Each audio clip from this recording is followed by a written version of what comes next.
আসসালামু আলাইকুম। সবাই কেমন আছেন? আমরা জাতি হিসেবে এখন একটা কঠিন সময় পার করছি। একের পর এক আমরা ক্রাইসিসের সম্মুখীন হচ্ছি। প্রতিটা সমস্যা আমাদের মোকাবেলা করতেই আমাদের সবাইকে এগিয়ে আসতে হচ্ছে। যখন আমরা বিভিন্ন সমস্যার সম্মুখীন হই, তখন দেখা যায় কি যে আমাদের মধ্যে ২ ধরনের রেসপন্স কাজ করে। একটা হচ্ছে ফ্লাইট অ্যান্ড ফাইট রেসপন্স, আরেকটা হচ্ছে টেন্ড অ্যান্ড বিফ্রেন্ড রেসপন্স। অনেক সময় দেখা যায় কি যখন আমরা একটা কঠিন স্ট্রেসফুল সিচুয়েশনের সম্মুখীন হই, এমন একটা পরিস্থিতি যেখানে আসলে আমরা দেখতে পাচ্ছি যে আমাদের সামনে বিপদ আসছে, তখন আমরা হয় সেটাকে মোকাবেলা করার জন্য প্রস্তুত হই অথবা সেখান থেকে পালিয়ে যাওয়ার জন্য প্রস্তুত হই।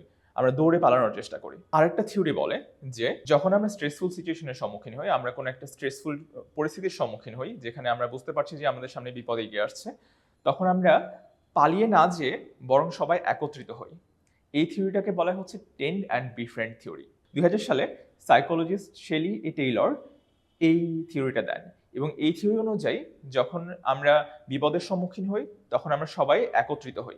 আমরা চিন্তা করি না যে আমাকে এখন পালাতে হবে, বরং পালানোর পরিবর্তে আমরা চিন্তা করি যে আমরা কি করে আমাদের যারা অফস্প্রিং আছে, যারা আমাদের ছোটরা আছে, যারা আমাদের হচ্ছে এল্ডারলি পিপল আছে, যারা আমাদের আশেপাশে যারা বয়স্ক মানুষ আছে এবং শিশুরা আছে, তাদেরকে কিভাবে আমরা সেফ রাখতে পারি, তাদেরকে কিভাবে আমরা নিরাপদে রাখতে পারি।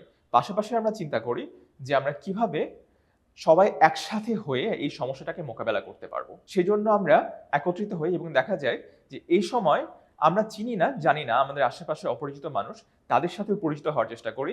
তাদেরকে সবাইকে একসাথে নিয়ে আমরা এই সমস্যাগুলো মোকাবেলা করার চেষ্টা করি। আমাদের এই যে রিসেন্ট বন্যা পরিস্থিতি হচ্ছে, এই বন্যা পরিস্থিতিতে দেখা যাচ্ছে যে আমরা অনেকেই ত্রাণ কার্যক্রমে অংশগ্রহণ করছি এবং ত্রাণ কার্যক্রমে অংশগ্রহণ করতে গিয়ে দেখা যাচ্ছে যে আমরা চিনি না, আমরা জানি না, আমাদের আশেপাশের অপরিচিত অনেক মানুষ তাদেরকে সাথে নিয়ে এই কাজে অংশগ্রহণ করেছে।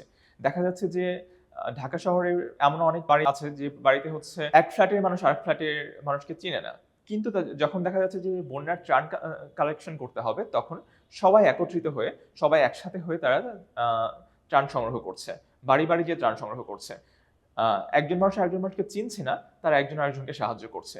এই যে আমরা আ কঠিন পরিস্থিতিতে একটা বিপদের সম্মুখীন হওয়ার পর সবাই একত্রিত হচ্ছি, এটা আমাদের স্বাভাবিক এবং সহজাত হিউম্যান রেসপন্স এবং এটা আমাদের স্বাভাবিকভাবে আমরা এটা করে থাকি এবং এটাই হচ্ছে টেন্ড অ্যান্ড ডিফারেন্ট থিওরিতে উল্লেখ করা হয়েছে।